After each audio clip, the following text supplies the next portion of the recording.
The Royal Guards have been in existence for almost 500 years. You are probably not shocked that such an important job that has been in existence for so long. And within that rich history, this powerful institution has put in place traditions that have enabled its guards to do their jobs as efficiently as possible.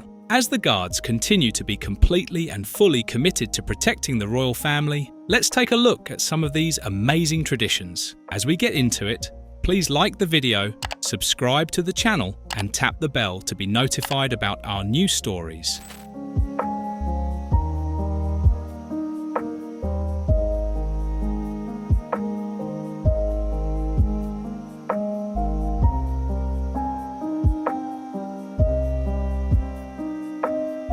This will blow your mind. We have seen the dedication of the Royal Guard to their jobs, right? But did you know that dedication is expected to continue even when they are unconscious? Yeah, because according to one of their rules, when a guard feels like they are losing consciousness and are about to faint, they have to fall at attention, meaning they fall forward face first, while still holding their rifle at attention. The guns have to be held at their side as they fall so that they don't get stabbed by its bayonet.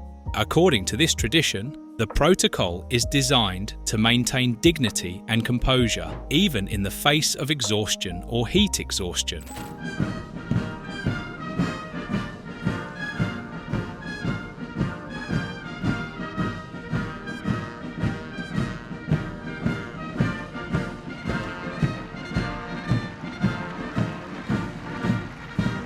You probably wonder why such a tradition would persist. It's because if a guard fainted and fell on their back or side, it would be considered an insult to the crown. So, by falling forward, the guard demonstrates their commitment to duty and respect for the monarch. You will be shocked to discover that if a guard fails to faint according to tradition, they may get a brief detention. Guards must learn how to faint to attention, which is why these poor soldiers usually end up lying face down on the ground with their arms at their sides. But no matter how hard the Royal Guard tries, no one wins against nature. This guard fainted during the Queen's lying in state at Westminster Hall. Imagine having to remember to fall into the right position as you quickly lose consciousness.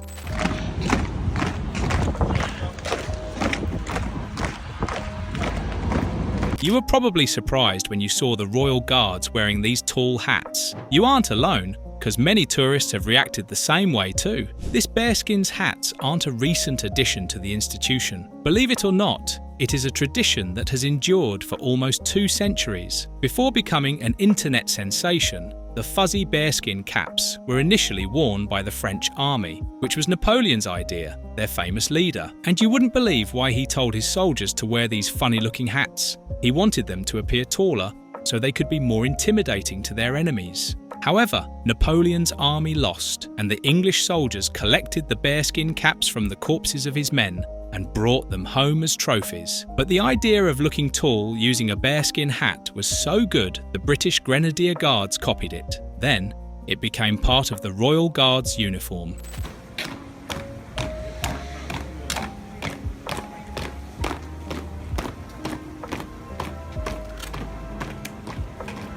The hat is made of the actual fur of the Canadian brown bear, and then it is dyed black. And because of how tall and heavy it is held in place under the lip of the guards by a curb chain. This tradition has continued despite the opposition from animal rights groups, who insist that it is unethical to use actual bear fur to make caps, and that an artificial alternative should be used instead. However, it was reported that this alternative did not meet the required standard. In addition, the ethical reason for the continued use of bear fur was that it saved animal and human lives by allowing the government to legally control the wild bear population.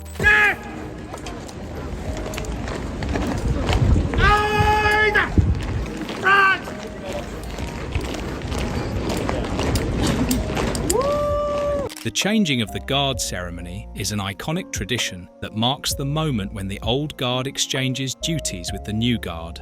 This colourful display of military precision, music, and pageantry, with the guards in their famous bearskin hats and red coats, takes place at all the major places: Buckingham Palace, St James's Palace, and Windsor Castle. This ceremony has been a part of the Guards' protocol for almost 500 years. At 10:30 in the morning, the tourists get to see the on-duty Royal Guards as they gather together in St James's Palace to be inspected by the Captain of the King's Guard. This group marches down the Mall towards Buckingham Palace, led by a band or corps of drums. While this is happening, the Buckingham Palace group of on-duty guards also form up in the palace yard and undergo inspection too.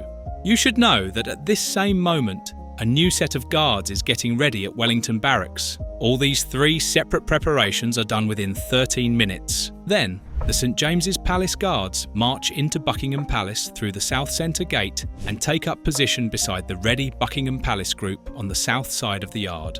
Now, these 2 groups have to wait for the arrival of the new guards, who are coming from Wellington Barracks, and in less than 20 minutes, the new guards enter Buckingham Palace through the North Centre Gate and stop to face their tired mates. Okay.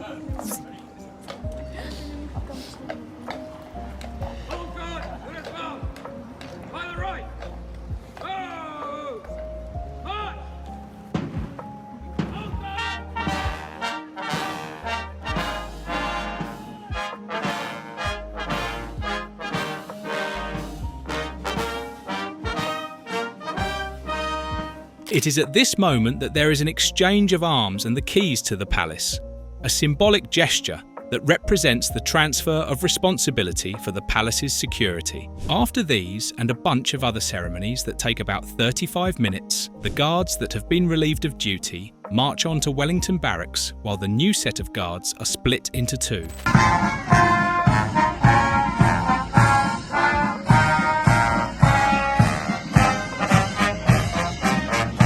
Those responsible for guarding St James's Palace march off down the Mall to place the regimental colour in the guard room at St James's Palace. At the same time, the other half march to Buckingham Palace to assume their duties.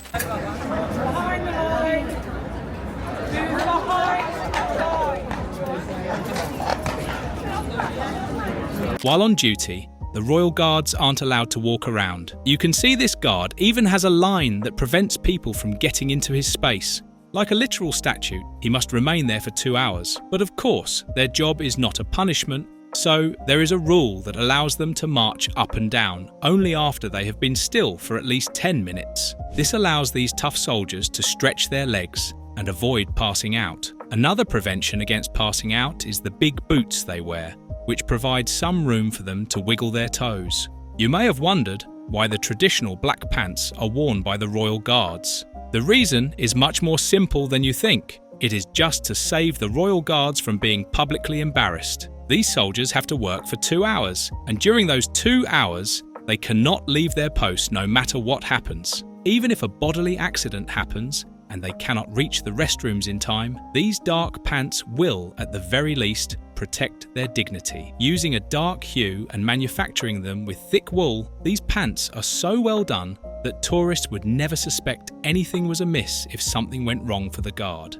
And honestly, such incidents have never been recorded. I don't want you to get near. What?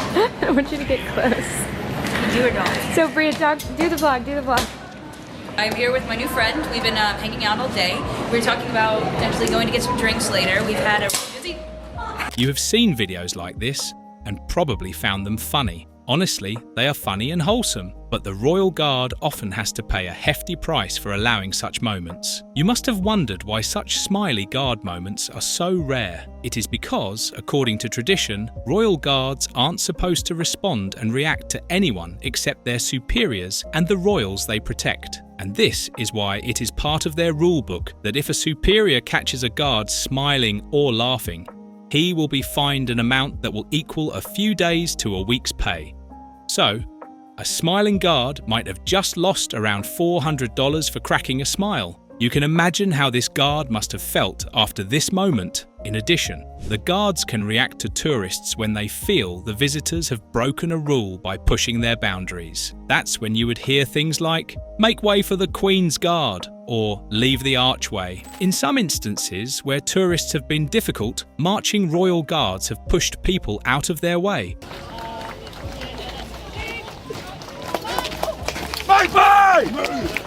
Most of the time, The guards keep their cool despite the increasing amount of disrespect from the public. This itself is admirable, as it truly requires a high level of discipline, and these warriors continue to display it. The Royal Guard has been in existence for a very long period. The traditions have become second nature to members. Even as new soldiers join up, the traditions continue to be upheld, keeping the institution continually unique as they do their duty diligently. Despite how difficult it seems to the public, the Royal Guard continues to inspire all who are privileged to see and even meet them. Don't forget to like the video, subscribe to the channel, and tap the bell to receive our new stories.